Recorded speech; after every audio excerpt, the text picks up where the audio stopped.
Hey everyone, I'm Brit. And I'm Dale. And welcome to part 2 of our talk about Ed and Lorraine Warren, their famous cases. And now we're going to get into the future possibilities. Yeah, wait. Last episode, though, So, which if you didn't listen to, came out yesterday for our actual Halloween day on special. Halloween. We talked about some of the biggest cases that Ed and Lorraine Warren went through. And if you don't know who Ed and Lorraine Warren are, go over to the last episode. We explained their history. They're demonologists. So he's a demonologist. She is a light medium. trance medium. Yeah.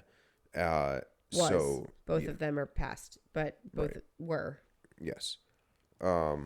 So go listen to that.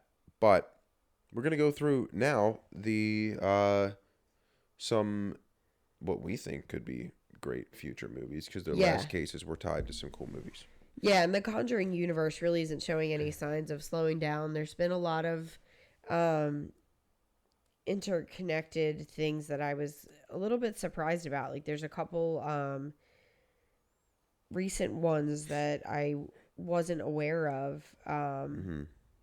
There's the Curse of La Llorona, which was released in 2019. I didn't know that was part of this. Yeah, no, we saw that, I feel like. No, you're thinking of the one with Veronica. I think the show was just called Veronica.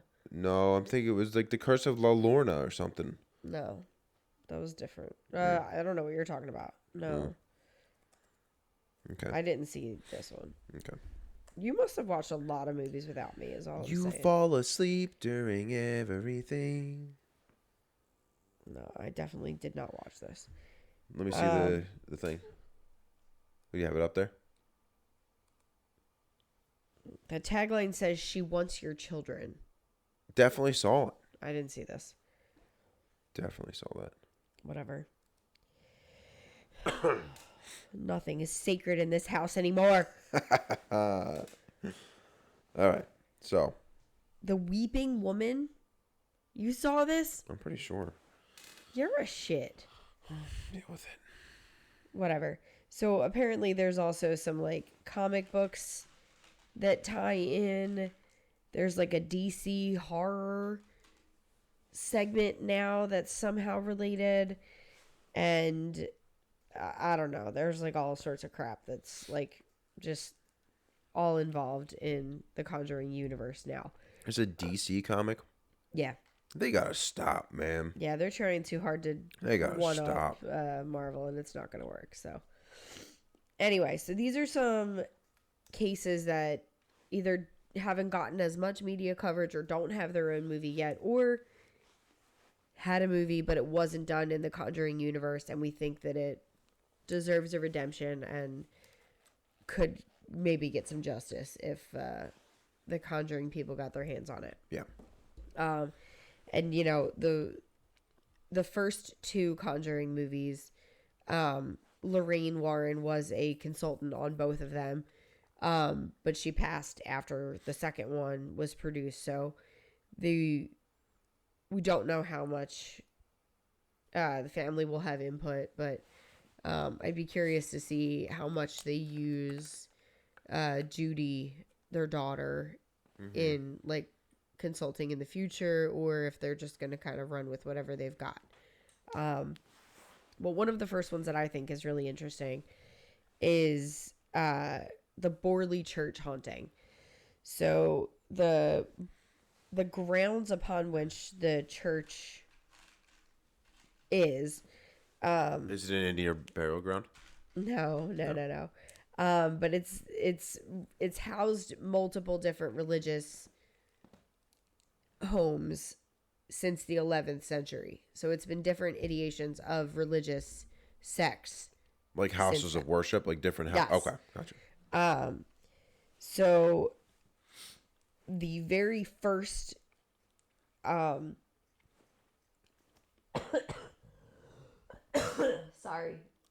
very first claim of haunting there is from the 14th century.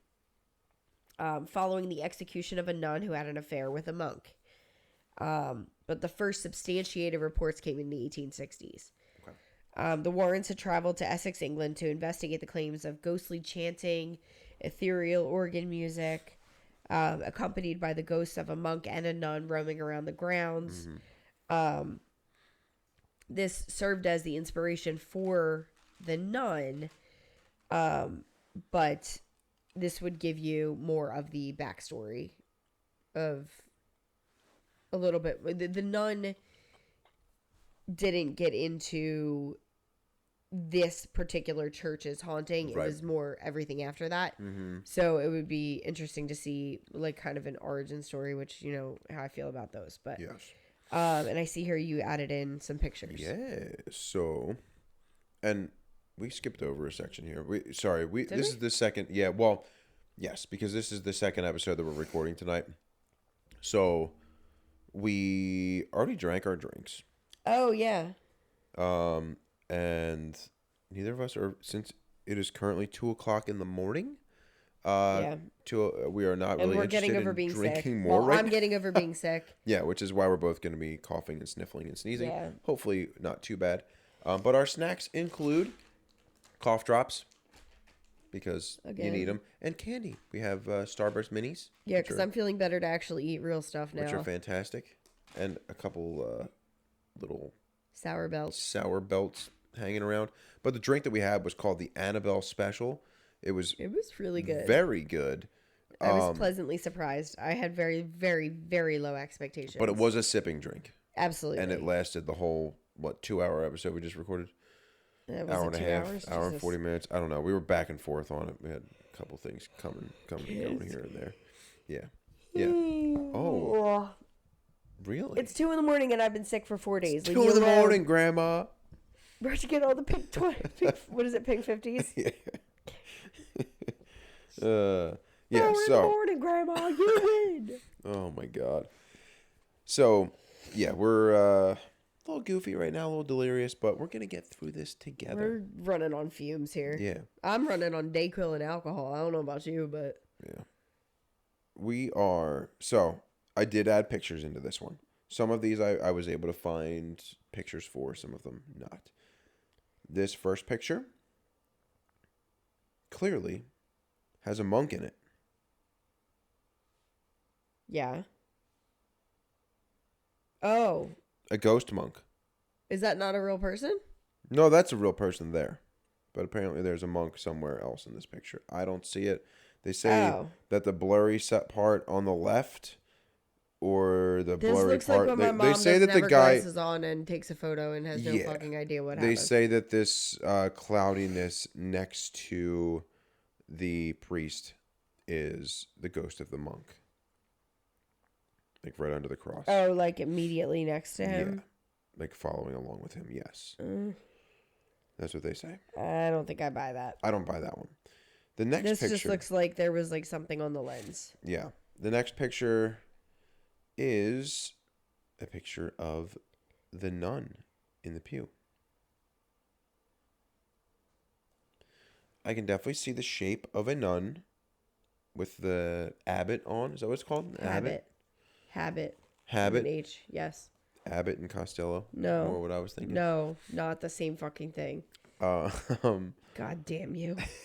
I don't see it. I see like the fucking hookah smoking caterpillar. So here's what I see. Alice in Wonderland. I see the hands up in a prayer position. It looks like a Blessed Mother statue. Yeah. It's not a nun. Well, that's very similar in shape. Yeah, but I mean, silhouette. It looks like a Blessed Mother statue in a fucking church. Yo, I'm just going by what the fucking internet said, okay? Oh, okay. It's clearly true if it was on the internet. And it's photo evidence.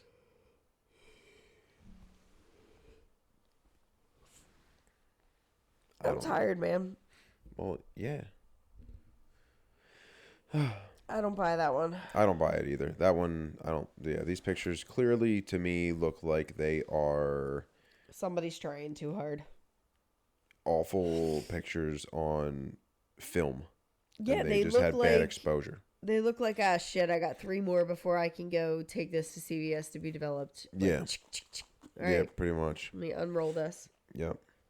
All right.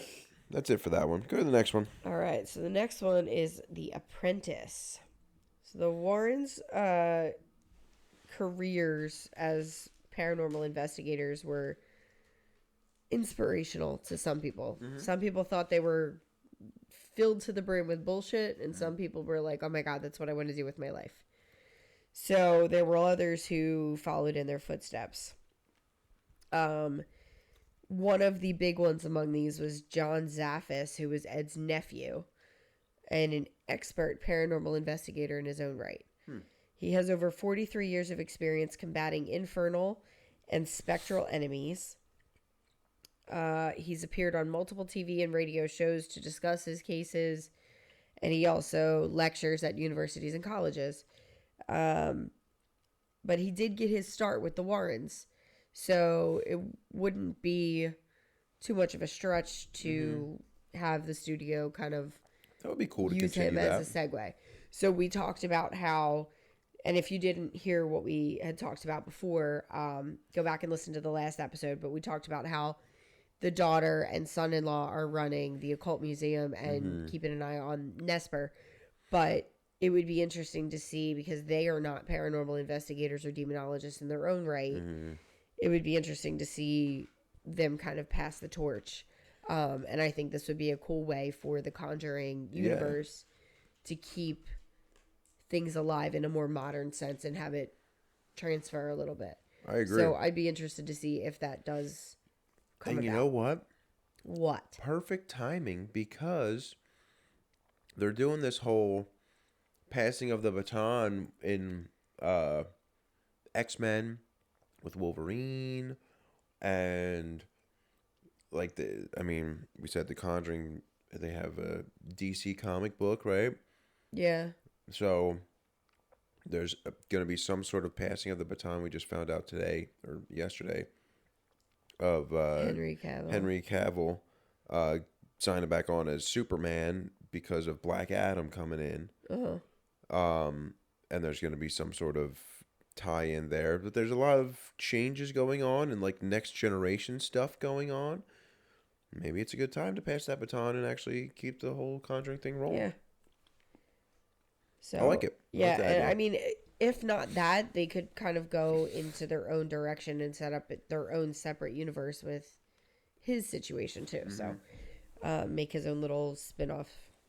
So, I like it. The West Point haunting. This one I find very interesting. So, back in the 1970s, the Warrens were called to West Point Military Academy in New York.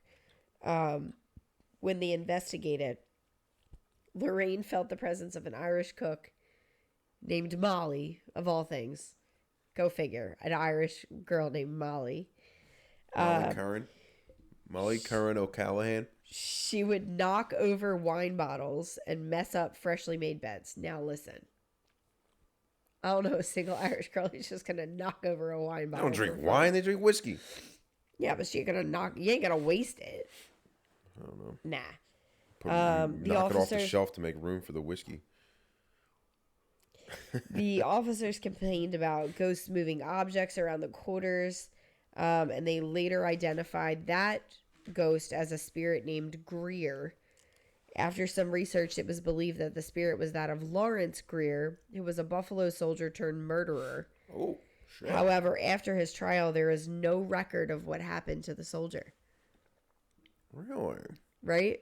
So That's I think that would be a really cool one for them to move into and see what happens with that. Yeah, that's an interesting one. They can kind of do their own Hollywood creative. Right. It gives them all the creative license and all of the freedom and liberties to just do whatever they want. There's really not a whole lot of restriction on that.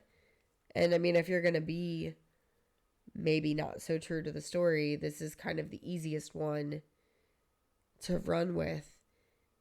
And I think it would be really cool to see what they come up with without a story to go off of and just have that freedom. I agree. I like it. So I'm going to talk about one that we've already talked about. I'm not going to get into huge detail because we've talked about the case. But the Amityville Horror has not been done in the Conjuring universe. It was a very, very, very, very, very small part of the Conjuring 2. But the story was just kind of mentioned and glossed over.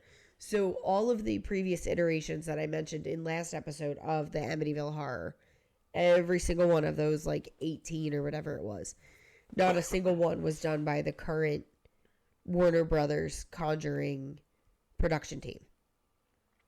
Yeah. And with it being one of the most famous cases, I feel like it deserves to be put in there. And I'd be curious to see if they're really able to do it justice, because the first one was good. The one with Ryan Reynolds was not. But I'd be interested to see, because they do have the direct connection with Lorraine Warren. Now, yes, she's passed on since, but they have had enough interaction with her to be able to do a little bit more with it, I think. Yeah, I see what you're saying, but I also, since Ed and Lorraine are dead now, I don't see this being much different than any other director wanting to redo the story. Because they don't have that first hand. Like, well, no, Ed and but Lorraine, they may have. So we don't know how much they've talked to Lorraine prior to this. Ed and Lorraine, well, I guess Lorraine was like on set with the Conjuring movies to help out with the story. She did a lot of the behind the scenes, like production and writing. Yeah. So unless this happened with Amityville prior to her passing, I would see this as another producer's attempt to do it justice. I feel like of all of the ones that could potentially do it justice, though, these are the ones who could. I was just going to say that I do think, and I like the angle that they use on things. Right, and I love the cast for both of them. Like, I think Vera... Farmiga? I don't think you said that. Probably not. I love her, though. How do you say her last name? She's in Bates Motel as well. Farmiga. Vera Farmiga. And... The guy? Yeah. That plays Ed? Yeah, Patrick Wilson. Mm-hmm. Such a I generic love... name. Right, such a white dude name. But yeah, they're just... I think that their cast is really good. I think they're both excellent actors, and I would be very interested to see it. Plus, like, most of the Amityville movies have gotten absolutely awful reviews. So I think if anyone's going to give it the redemption it deserves, it's going to be these guys. Yeah. I agree with you. I would kind of roll my eyes at another one. They're probably at the point with that they're like... It's jumped the shark. Yeah. We're done with it. It's because even if... I feel like no matter what they tried to do, they would still get a low rating because people are just like... So here's what I think. I think it won't do well. If they do it, I think it probably won't do well in theaters. But I think it might be one of those things where, like, the people who do see it, or the people who are really into the Conjuring universe, will create enough buzz for other people to get interested in it. Yeah, that's true. And you might see, like, it get a halfway decent score from Rotten Tomatoes if they're not being stingy little PMSy that week. But yeah, okay. All right. So next one is the White Lady of Easton. Ooh. So it is a ghost that people have been claiming to see for decades now, including Ed and Lorraine themselves. Mm-hmm. So Ed and several Easton police officers supposedly caught the ghost on film. Yes. So you have a couple of notes here about this one. So this white lady is in an unmarked grave there in the cemetery. Yep. And she is said to be in her mid-20s, and she died during childbirth. She's the most told story in the cemetery and is known to be a prankster. So there's some activity in the cemetery around her. And she was frequently spotted in both the Union Cemetery and the Stepney Cemetery because of their close proximity. Okay. Those two cemeteries are separated by Our Lady of the Rosary Chapel, which is run by Bishop Robert McKenna, who dealt with many of the cases with the Warrens. Okay. So he was a priest that was brought in by the Warrens on many of the cases to help bless homes and things like that. Interesting. Yeah. Huh. Do we know if he's still living? I don't. Because that would be cool. Like, if he would be able to... You still living? It'd be cool if he was able to, like... I'll look that up. I thought I just turned off. Provide some sort of... Yeah. I'll look that feedback up real quick there. while you're going. So... In Ed's encounter with the ghost, he claimed that several ghost lights came together to form a woman without any facial features. She had dark hair and was wearing a white dress. He made the mistake of walking toward the ghost and she disappeared. And I just think like a haunted cemetery would be a really cool premise. It would be. And it would be something a little different. Like everyone, it's always a haunted house. Yeah. You know, or, you know, it's always...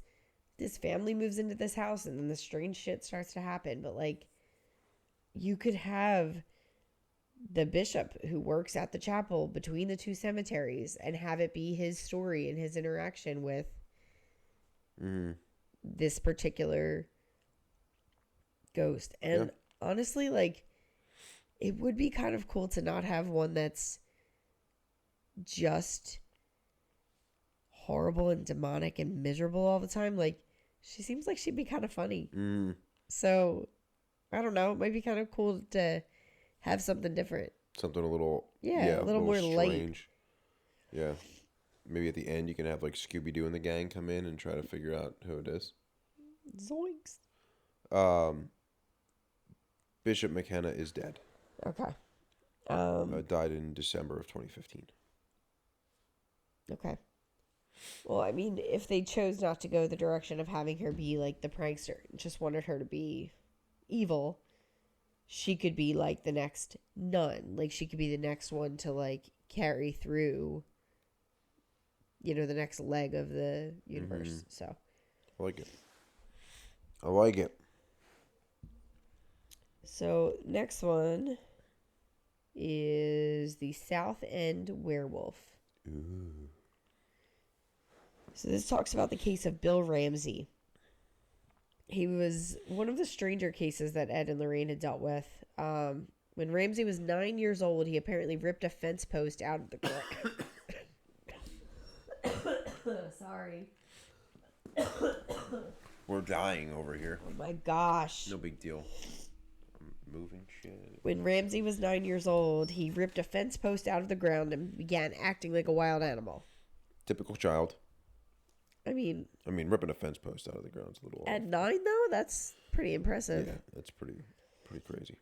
And apparently this whole possession thing lay dormant for a while. So he gets older, possession comes back, and he bit and attacked a stranger, a nurse, and then finally a police officer. Yes. So I have a note here. Yeah, on I the see that you police have a note officer about incident. the police officer incident. Cool. So, this starts off with a bang. He brought a teen prostitute to the police station under citizen's arrest, just being a good guy. So how does a citizen's arrest actually work? You can, if I You think I literally- believe I what can it just is, say, like, you like- literally put somebody under citizen's arrest, like you can just put cuffs on them and like hold them. Like, Like where so, do you get a those? citizen's are like, well, you can do whatever you want. You can zip ties, whatever. It'd be the same type of thing as like if somebody were, if you were in a grocery store and somebody starts robbing the place and you tackle them and pin them down and you hold them there until the police get there, you're putting them under arrest. Same type of situation. Correct me if I'm wrong, but I believe that's how it goes. And I think you can I use... just have heard the term citizen's arrest thrown around, and I just had no idea like how you actually go about doing that. Yeah. My God. So, the second that he parked, she fled into the station. Ramsey felt the surging in the middle of his chest as he had felt in these prior attacks that he had done. A police officer approached the car, and the officer was said to be considerably larger than Ramsey was. He started to question Ramsey and touched his arm in a friendly gesture of like, hey, like, what's going on here, kind of thing. The wolf within Ramsey took immediate hold and threw the officer to the ground and was choking him until help came running. It apparently took 12 policemen to hold him down and 2 injections of a sedative to finally restrain him. Holy shit. Yeah. And the guy doesn't look that big. We have a picture of him coming up here in a little bit. He doesn't look like that big of a guy. Yeah. So that was pretty impressive. He looks like your average Joe. Like he looks like your normal build. So eventually he was taken to a mental hospital where doctors couldn't explain the condition as a mental illness. He then traveled to the U.S. with the Warrens, where a priest performed an exorcism which cured him, but not before people witnessed him partly transform into a werewolf. Yeah. So my note is, here's the picture. So my question is, partly transformed? Yeah. Fucking really? So Lorraine stated that his hands, quote, clawed up like no human hand could. Look at this dude. That's what they're calling his hands clawed up. Oh my God, you're a fucking werewolf. You're doing it. I mean, Michael Lady Jackson Gaga did does it in this all the damn time. Right? Like, this is not a thing. We talked about Michael Jackson and Lady Gaga in our reptilian episode. Yeah, I think the worst thing in this picture is that fucking chair he's sitting on. I'm more concerned about the mega man spread he's got going on. Well, ain't no reason to be sitting like that. He's werewolfing out, man. Like, what is that? Aren't werewolves supposed to be hairy, though? Homeboy's bald. I don't know, man. Maybe it's a front. It's a mask. I don't know. Whatever the opposite of a beard is. This is him clawing up. I don't know. I call bullshit on this one, personally. Sorry, Lorraine, with the exception of that story of the police officers having to hold him down. If that's true, that's wild. Because 12 people? 12 people. That's freaking crazy. And 2 sedatives. Yeah. That's a lot. Yeah. And he's not a big dude. No. Maybe he was just amped up on something. I don't know. Anyway. The Donovan family called upon the Warrens in the 70s after they became terrified of what was in their house. They experienced loud noises coming from inside the walls. The wallpaper in their house would peel off the walls. Water in their sink looked like blood. Animal noises coming from different ends of the house. Scary shit. Their daughter Patty confessed that she communicated with a spirit using a Ouija board, of all things. Idiot. Spirit was claiming to be a young boy. And surprise, surprise, the Warrens found that it was a grown man. A grown demonic entity. Shouldn't say grown man. Yeah. You know, like many of their other cases, a priest was brought in to perform an exorcism, which fixed the issue. But this kind of goes hand in hand with what you said about the Annabelle case. Like, was it truly a 7-year-old girl? Was it somebody else? This is another kind of unique spin on that. Mm-hmm. And I think that would be a cool way to bring, like, another side to the story and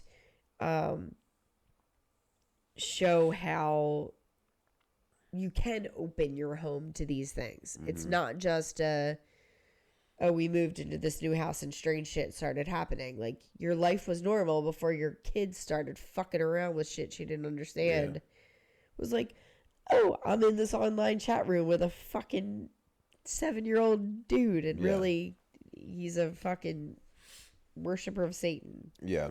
I think that could definitely be a cool angle on it's things. It's just unique. Because there's a lot of Ouija board movies. Yeah. And there's some of them that do a decent job of of showing and depicting, like, welcoming a demonic entity into the home. But again, they're not in the Warren Conjuring universe. Right. So I think it would be neat to just have one that's not just a house that's haunted. It's a portal that's opened. Yeah.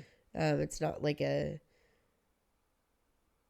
feel like a lot of them are always like stuff that's outside of the control of the people in the house, where this is something that, like, they kind of took the step to make that happen.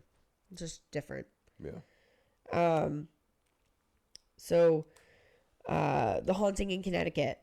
We did talk about this case, the Snedeker family, again, but this was another one that was not done in the Conjuring universe. It was done independently. Again, widely believed to be a hoax. The film was made in 2009 about this story. So, you know, could the Conjuring universe do it justice? Maybe. And I don't know. Did you see the Haunting in Connecticut movie? Yeah, I believe so. Okay. Did they talk about the funeral home? I think they're, and I'm confusing a bunch of movies right now. But I think that they is touched on, yes. Okay. Because I didn't see it, so I don't remember if there was like what you had said about the funeral home business. Yeah, I think there is, because I think that's kind of like the main premise of all of it. That kind of sets it up like it was a funeral home. We found this stuff. I think they set it up in the movie as they didn't know it was a funeral home. Okay. And then they went downstairs and they were like, what are these drains in the floor for? And like found all this stuff. I think is what it's set up as. Okay. But I also feel like this was an episode of that show, The Haunted or whatever. There's like a TV show that does like quick episodes of hauntings. And I feel like this is very similar to one that I've seen on there. So I could be confusing the two. Oh, I don't know. Yeah. But I think a lot of that boils down to, again, I think the producers are just great with the Conjuring ones. They do a great job at telling the story and putting their spin on it. And I would definitely think that this would be a good one in their realm. So then we've got something called Satan's Harvest. This one was turned into a book. So the case was about the possession of Maurice Thuralt, known as Frenchie. He was a farmer who basically had two personalities. One that was super friendly towards families, neighbors, friends, and another that was cruel and abusive towards his own children. Ed and Lorraine stepped in, and they encountered Frenchie bleeding from his eyes and mouth, crosses appearing on his body, and even French-Canadian messages appearing on his back. Now, the character of Frenchie appeared in The Nun, and is also seen at the beginning of the first Conjuring film. Oh my gosh, you sound great right now. I can't stand you. You just took a real, like, I don't know, maybe the Dayquil's wearing off. It probably is. It's you could 2 just, o'clock like, in the morning. In the past, like, 5 minutes, you could just hear everything stuffing back up. It's pretty awful. Sorry. Frenchie appeared in The Nun and in the beginning of the first Conjuring film, as Ed and Lorraine were talking about the 3 stages of possession, which we talked about in last episode.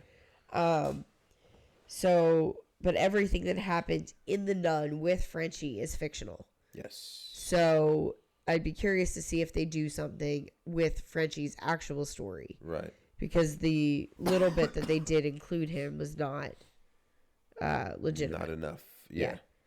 And so, I see here that you have a video. I do have a video, and we need to watch this, and I'm going to put that up. I'm going to go blow my nose since you just drew attention to how awful I sound. I'll be right back. Okay. You can. Well, here's where we're going to pause for the video anyway. While Maurice Theriault's capacity for instant violence was terrifying for all those around him, it was the source of his violence that brought Ed and Lorraine Warren into the house. He was possessed by a demonic spirit, maybe even more than one demonic spirit. The Warrens, who spent years recording and assisting at exorcisms, were called in by a Catholic priest after Nancy Theriault went for help in controlling Maurice's behavior. Such as what? Movement of objects, sounds, bleeding from Maurice's eyes from no natural causes, crosses appearing on his body. State police were called in, local police. They found Maurice on the floor in the bathroom. And while there, they had seen phenomena occurring around Maurice, the bleeding from the mouth, the eyes, French-Canadian messages appearing on his back. Finally, a decision was made. Bishop Robert McKenna, a friend of the priest who brought the Warrens to the case of Maurice Theriault, decided a full solemn exorcism was the only chance to avoid a tragedy.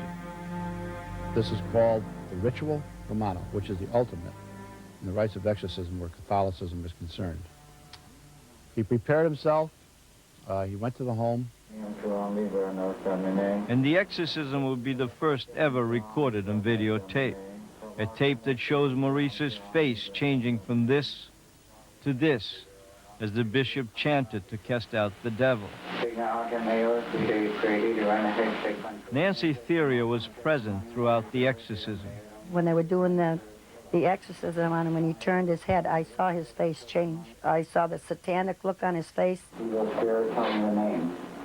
As the video shows, far more was about to change on Theriault's face than its expression. As Bishop McKenna chants, Theriault's skin seems to bubble. A deep crack has opened on his forehead. Maurice, do you feel anything inside you? I see characteristics of his face look like they're becoming all crinkled, like burnt. There's a split on the left side of the head, which widens, opens up. The eyes, he blinks 3 times, which we consider an insult to the Trinity. The eyes look like a serpent. How many are you? All of a sudden, his eyes rolled up in his head, and his head went down. He collapsed, and within a few minutes, he came to. The first thing he asked for was Nancy, his wife. This exorcism took place on the day after Easter 1985, and for several years, Maurice Theriault seemed to become normal again. Things seemed to be going good. In fact, he wasn't even as mean as he used to be. He was easygoing. He was easygoing and everything. But about a year ago, Ed Warren received an ominous call from Nancy Theriault. And she said, Ed, I have to speak with you.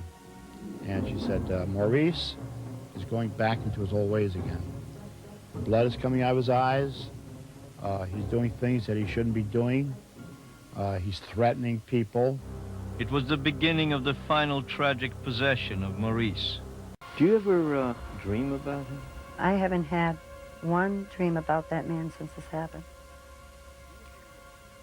I'm sorry that he had to die. I mean, I didn't want him to die. All I wanted to do was leave me alone. But I'm glad he's gone. I'm glad he's gone. So how crazy is that?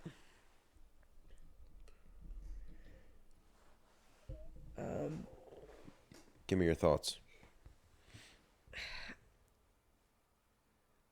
I don't know what to make of that.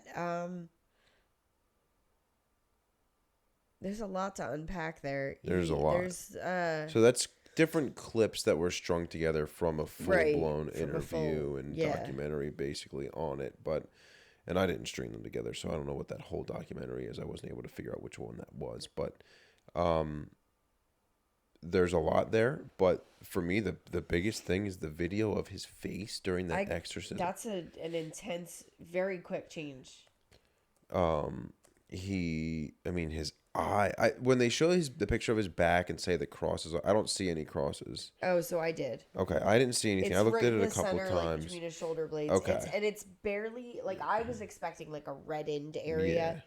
Yeah. It honestly looks like the space where like your spinal cord is, and then like a space maybe between 2 ribs, and it looks like just kind of the way. Yeah, I didn't see that. The muscles are setting. And then the other thing was the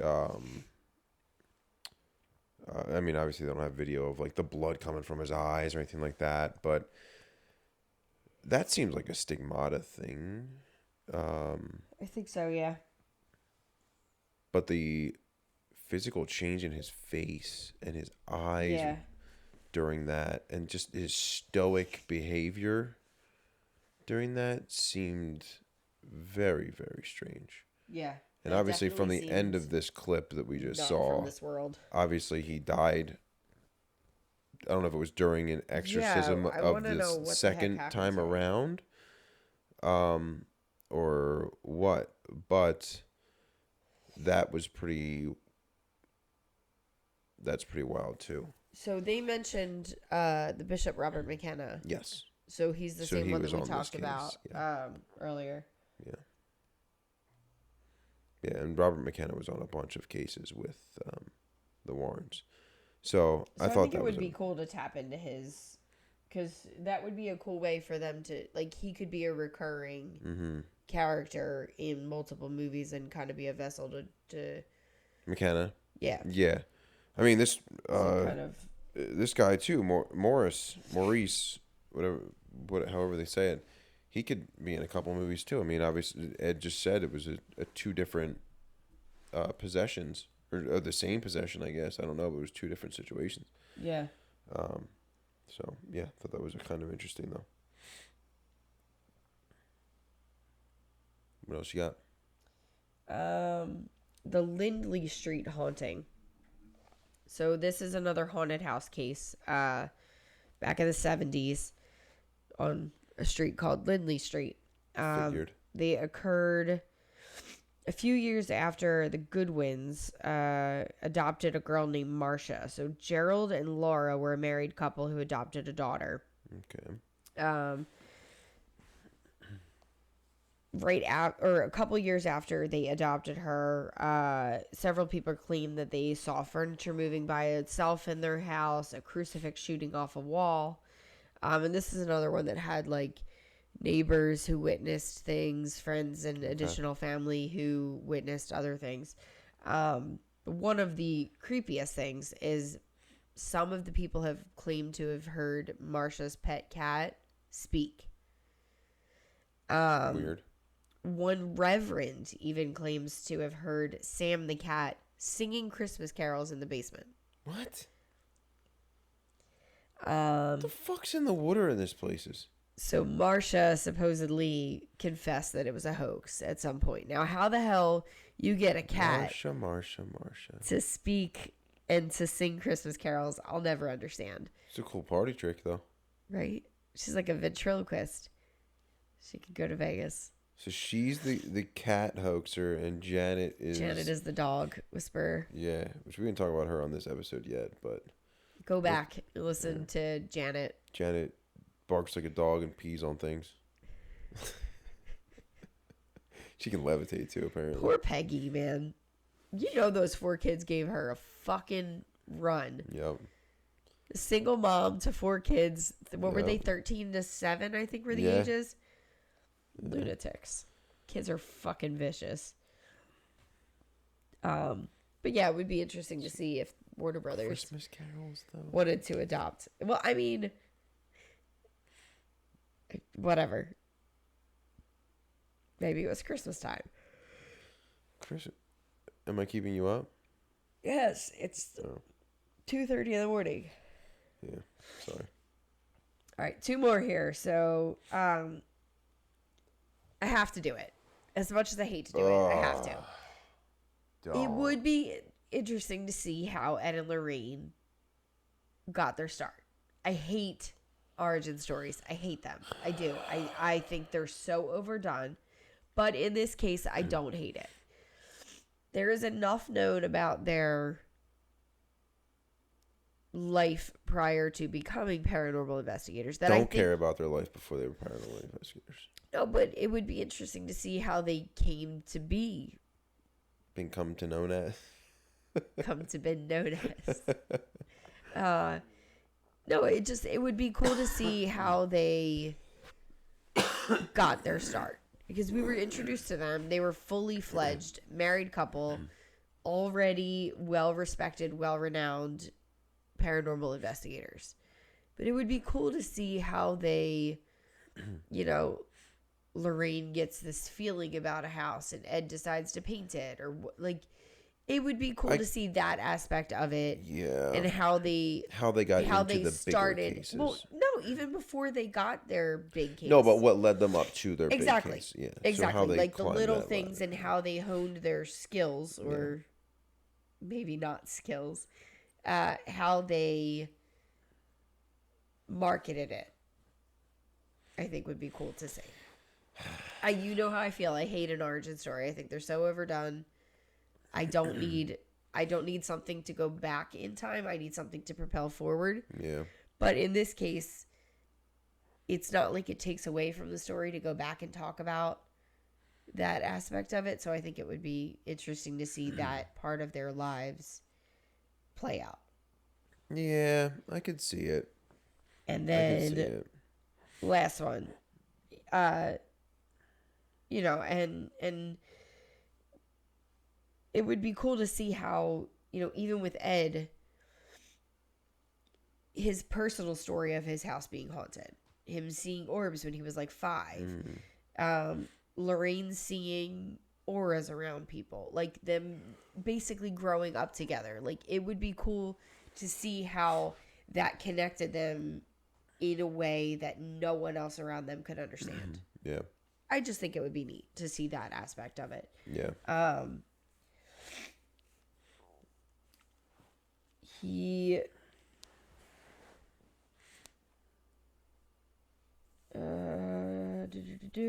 So, and another cool thing is Lorraine originally didn't even believe in ghosts before she and Ed got married. She could see auras, and she could get she got psychic kind of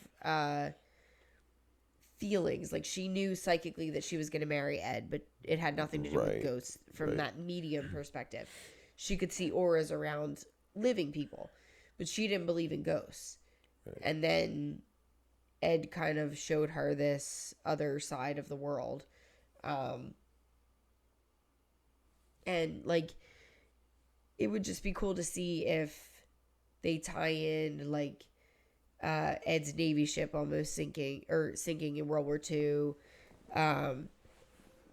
And, you know, Ed's love for drawing, and it would just be interesting to see how they tie all of that in. Yeah, I could see it. I mean, I would probably watch it out of just wanting to complete their realm of movies. I don't really care. I mean, apparently they have 10,000 cases to choose from. So yeah, but I think it would be cool to talk about that aspect. Yeah, what are your thoughts? I think I'd be more interested in seeing, how they honed their skills. I don't care about not that I don't care about his World War II ship, but I don't need to see that side of it. I would be interested to see how they honed on their skills, and then how they worked up the ladder to their first big case. Yeah. And what got them in with that. Yeah. So the last one I think that could be really cool for them would be the Smurl haunting. Again, one of the more common ones. And this one we talked about before too.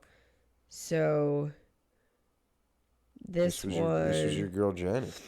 Yeah, so this is the was this one done? No, so this one was not done at all. No, because it was this is the one that was kind of pushed off as a hoax. Right. Was maybe pushed off as a hoax, but there's a lot of content there. Yeah. So, I mean, were any of them a hoax? Were all of them a hoax? Is it worth talking about or not talking about? But it is one of their most famous cases. It was an extremely violent demon towards the family, towards the dog. Threw the dog against the wall. Threw the dog at the wall, yeah. So wait, what did you say? This was the one? This is with Janet. No. Yeah, I mean, yes, but it was Jack and Janet and their daughter Mary, or the mother-in-law Mary. Not Janet, the daughter. Not Janet, the floor pisser, yeah. Different dog, different Janet. Yes. This is an actual dog of an actual couple. Janet was the one that was acting like a dog at the Hodgson family. Yeah, that was a different case. Hodgson family one. You're right. Different Janet. Sorry. No, it's okay. I just wanted to make sure I had it straight. You guys just go back to the last episode and listen, because it's I actually. got you guys. Yeah, we got pictures of levitating Janet. Yeah, so this one has not been made into a movie. Right. This is the one that the demon had the mother-in-law, daughter-in-law pitting against Yep. each other, thought they were hearing each other call, threw the dog against the wall, busted the chandelier or the light fixture that cut the daughter. Yep. This is one of the only that I've ever read where the father claims to have been sexually assaulted. Yeah. Usually seems like it's more so women that are experiencing the demonic molestation. So I think that could be an interesting storyline. Obviously, very disturbing. All of it is disturbing, but would just be an interesting change. To see. So, yeah. What are your thoughts? Theories, comments. I think that episode or that case would be a cool one. The Smurl haunting? Yeah, I think that one would be a pretty neat one. There's a lot of stuff that goes on with that one, and there's a couple different angles on it. That was the one they did on the Haunted. It was made for TV one, I think. 91 TV. Yes. So, I think that would be a good one. So, what, are you asking me my thoughts and theories on the whole thing? On all of it.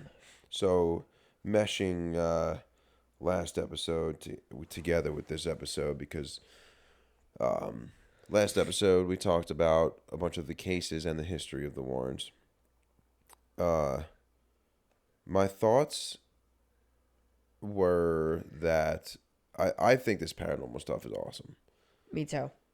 And I thought the Warrens were like the ones until I started researching some of this. And now I'm torn here because I want to believe what they've done, but it's kind of funny to me thinking about it, because I'm thinking like, okay, they're to help fight these demons that they're saying are there.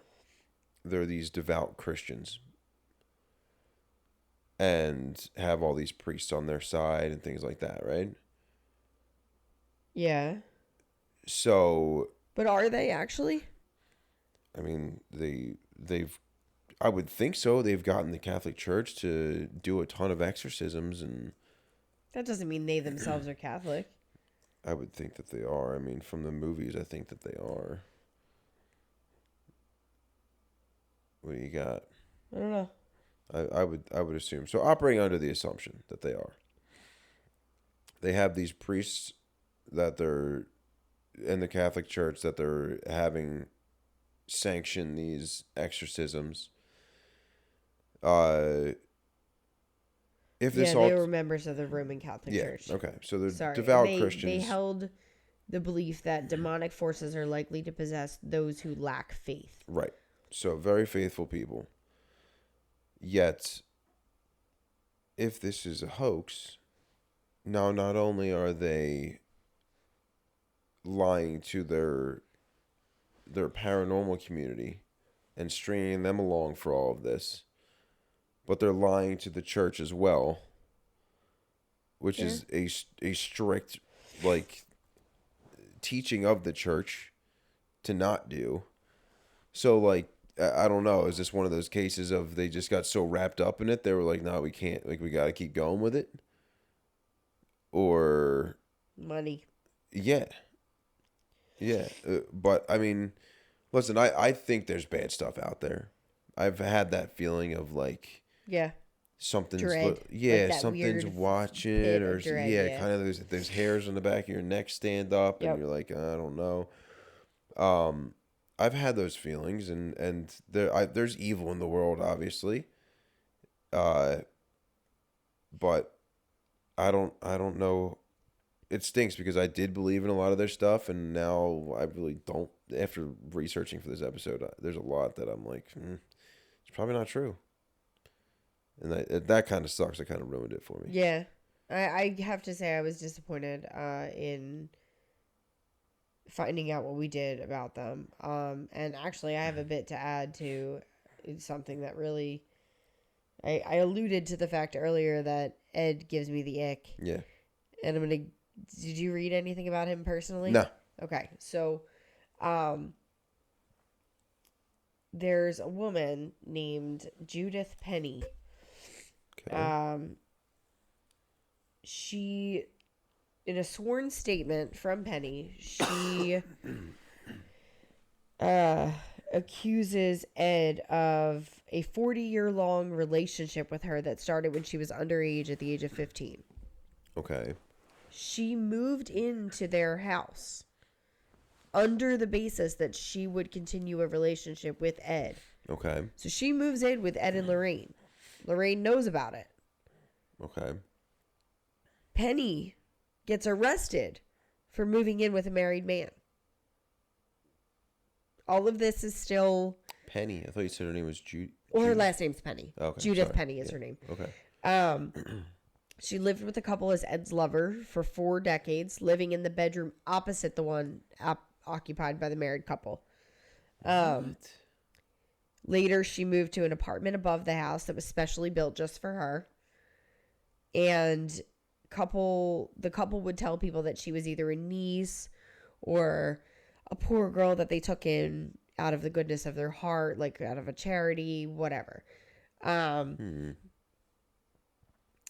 her 30s, in 1978, she became pregnant with Ed's child, and Lorraine forced her to have an abortion, she says. They wanted her to tell everyone that someone came into her apartment and raped her, and she wouldn't do it. And she didn't know what to do, but she did end up having the abortion. They picked her up from the hospital after it, and they went out and lectured her and then left her alone. Wow. So this all came to be after a lawsuit was lodged by a former producer on the Conjuring franchise, Tony DeRosa Grund. He's suing the franchise after he claims that he was unfairly shut out of the sequels and is owed profits. And then after this all came out, there's been more coming out about their back story. So I don't know how true that is. Don't they have a daughter? They do, yeah. Whose name is? Judy. Weird. Yep. Weird. Yep. And this relationship would have started after their daughter was born. So their daughter was born in 1951. And this Judith is claiming that her relationship with Ed started in... It would have been the early 60s. Okay. And she So was their daughter 15. would have been like 9, maybe. Weird. So That's not just Ed giving me the ick though. That's Lorraine too. yeah. So in his lawsuit, DeRosa, the previous producer, claims that the producers were made aware of these claims, but still proceeded to sell the film as a true story. And he's quoted as saying, Ed was a pedophile, a sexual predator, and a physically abusive husband. Lorraine enabled Ed to do this. She knowingly allowed this illegal criminal relationship to continue for 40 years. They lied to the public. Penny swears that she remained friends with Ed until his death in 2006, despite the relationship ending in 2003. So my question with that is, I don't know, if Lorraine was abused and forced to do this stuff, like she was alive for a while after he died. Don't you think she would have been like, no, that dude was a fucking creep. I'm glad he's dead. No, I mean, I don't think that she was going to save any face by doing that. What was she going to do by saying, oh yeah, I allowed this girl to move in with me for 40 years? She may not have allowed it though. She was forced to do it if Ed was an abusive and... She forced Judith to have an abortion because she got pregnant with Ed's kid. I don't know. That's a weird one. Yep. Wow. So this has been quite a emotional roller coaster about the Warrens, because I thought the Warrens were fucking cool people, dude.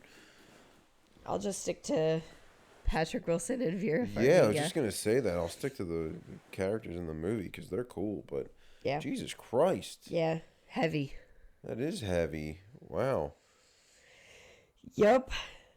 Yeah, so I don't trust that they're such good people after that. You started talking about their good Catholics, and I just can't rope anything else in on that, but if Ed's a pedophile and all that, he was around this Bishop McKenna a whole lot.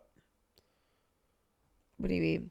I mean, the Catholic Church was accused of a ton of whole pedophilia. Oh, stuff. yeah, absolutely. So was this Bishop McKenna involved in it with Ed? I mean, I don't know. Or was this a way for Ed to get his foot in the door with other, like, kids? Yeah, I don't know. Was it a way for him to get kids alone and try to talk to them about their side of the story, or was use it that a way as a for him? ruse? Was it a way for him to get kids for McKenna and like, hey, I can get you kids. You need to get me exorcisms on these things so they get more publicity? Well, I don't know, because I don't see how, like, Judith, I don't see how she would tie in with the bishop. Yeah. I don't know. It's a weird one. Yeah. But it's sad because they seemed so, like, I know it's obviously a movie. I know it's not real. But they seemed so, like, connected and loving and just... Of each other. Yeah, like... Well, how much is that of the criminal protect my back, protect your back? Oh, absolutely. Like, there's a reason that we're husbands and bonded wives now. can't Yeah. testify against each other. We're bonded now. It doesn't matter. Right. Yeah. No, I get it. I don't know. That's a heavy note to leave that on. But that's all I have. Happy Halloween, everybody. You got any more theories or anything? Nope. My theory is I'm going to go to Hallelujah. fuck to sleep. Where's the Tylenol? 3 o'clock in the morning. Oh. This has to get... It's the witching hour. Yeah, so just so you It's guys a hell of a know, time to stop. this needs to get edited tomorrow to be out for you. Actually, technically, today. Today. Sorry. I love you. To get this out for you guys. We love you guys. I'm telling you right now, though, you're not getting as many camera angles as you usually do.